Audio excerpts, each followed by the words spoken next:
কেউ যদি horror dream বা নাইটমেয়ার, যেটাকে আমরা দুঃস্বপ্ন বা ভয়ঙ্কর স্বপ্ন বলছি, এই ধরনের স্বপ্ন অনেকেই দেখে থাকে এবং আমাদের কাছে প্রায় বলে যে সে দুঃস্বপ্ন দেখে রাতের বেলা, ভয়ে সে ভটকে যায়, আটকে ওঠে, ঘুম ভেঙে যায়। এ জাতীয় দুঃস্বপ্ন যদি আপনারা কেউ দেখেন, সেক্ষেত্রে এই হাদিসের আলোকে আমরা বলতে পারি যে আপনি 6টি কাজ করবেন।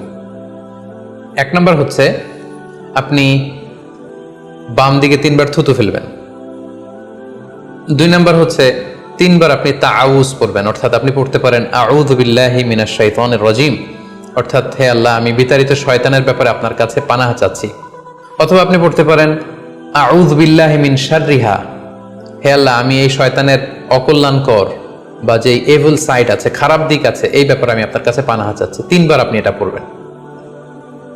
3 নম্বরে আপনি যদি আপনার ঘুমকে আবারও কন্টিনিউ করতে চান, তাহলে বা দিকে থেকে যদি স্বপ্ন দেখেন, তাহলে আপনি ডান দিকে টার্ন